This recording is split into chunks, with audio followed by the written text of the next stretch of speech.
Hello, this is James here, and today I'm going to be talking about my journey from religion to reason, basically atheism. Before I do so, switch the video quality to HD. It makes a huge difference. Now, I'd like to start out by first saying that I was brought up in a religious house, partly. My mother is very religious, and she reads up on spiritual books. She is taking a class on spirituality, just a complete religion fanatic, almost. So she makes myself and my sisters go to Sunday Mass every single week, every single Sunday, to this day. And I remember that was one of the first things I had done, was go to a Catholic preschool and Sunday Mass. But my dad, however, he's not religious. He does not go to church. He does not support organized religion because when he was young, he stopped going to church. So right away, I had part of my family that was religious and my dad not being. And I can remember at a very, very young age really enjoying science and reading up on just being completely fascinated by science in general. I remember this book right here was one of the first books I ever read. And I absolutely loved it. I pretty much memorized it word for word. And, you know, it's pretty crazy. There's all kinds of cool pictures. Let's find my favorite one. There's pictures about the planets. And like, a lot of these are real pictures. And, you know, it gets pretty in depth. And this is my favorite. It gets pretty in depth. And I really enjoyed it. I really liked it. And I was wondering why they didn't have heaven in there. I was wondering, because I always imagined it as a real place. But I started to realize that it wasn't really a real place. And I'd continued to read up on books like this. I can remember my elementary school library had some reference books about, you know, tons of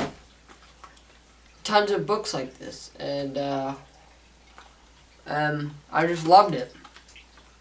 I loved reading that, and it conflicted with religious belief, and, you know, and then when I was a little bit older and formed a bit of a logical reasoning, I'd started to wonder why my dad, who I thought was a great person, I really liked my dad, and I always did, he was a great person without religion. He didn't need it.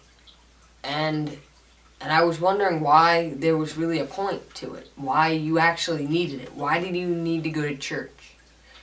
And I understood the whole concept of heaven, but it was really fuzzy in my whole mind after reading all about science and not finding it anywhere. And I didn't understand it. I was very confused. And my mom never explained it, as well as the Natural History Museum, any of the books I'd read. I had just gotten much better explanations about the life we live and the things around us in books, not from religion. And I think it really, everything changed for me when I actually started to read the Bible. Because there are lots, and I mean tons of verses with immoral stuff. And, you know, when I asked my mom about this, she kept telling me that don't interpret it literally.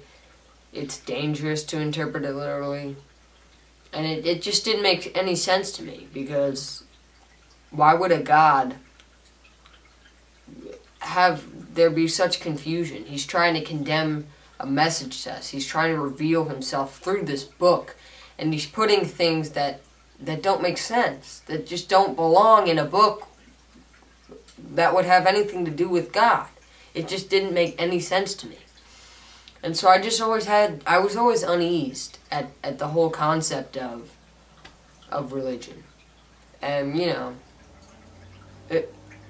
and then I started to branch out into the internet and see people like The Amazing Atheist and the Atheist Experience YouTube channel, and Mr. Repsion, who I just recently started watching. All these people who are atheists, who just have been able to publicly speak quite well and you know, make me feel like there's a community out there that I could belong in. And it makes me feel a lot better to be a part of that than a part of religion. And I just have never gotten any straightforward answers in religion. And I don't like the concept of heaven and hell, and I don't really think it exists. There's no evidence for it.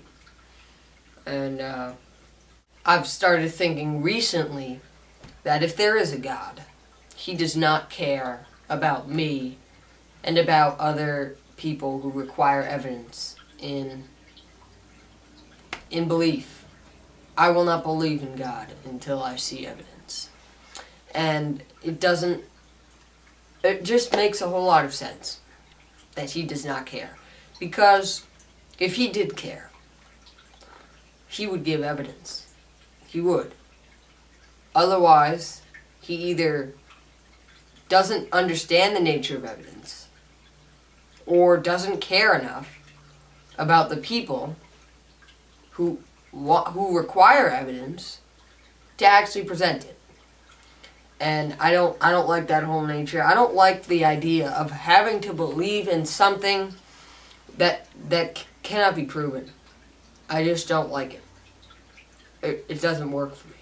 And I don't think it should work for anybody. I think people should try as hard as they can to believe in as many correct things as they can, and to not believe in as many incorrect things as they can. And in order to do that, they need to have some sort of system. And my system is show evidence. That's my system. I require evidence in order to believe things. And I believe in all of the things in all of these books because they all have evidence. And they can all demonstrate them. And they can all show pictures of them. And they can all show me tons and tons of evidence. And I cannot see any evidence in anything, any religious explanations for anything. And not even to mention all the immoralities in the Bible that have just set me off. But I just wish that if there really is a God, he would show some sort of evidence. So, that's that. And if you would, please check out my various accounts, including my YouTube channel, my Twitter account, my Ask forum where you can anonymously ask me questions. And I'd like to know about future videos. I'd like to know what you people want to see for future videos, because I will kiss your ass. I want to make videos that people want to see, and if that requires me asking you what you want to see and you telling me, then perfect, good. So check out my Twitter, Ask forum, Facebook, Google+. I don't really post anything on Google+, and my YouTube. I'm going to put the links down below. And if you don't quite understand what atheism is, I didn't really explain it that well in this video, but I'm going to put a link to the video done by TJ Kirk, the Amazing Atheist, who explained what atheism was in 60 seconds incredibly well. One of the best of his videos by far. So yeah, go ahead and check that out. I'm probably going to keep posting more videos. Peace out.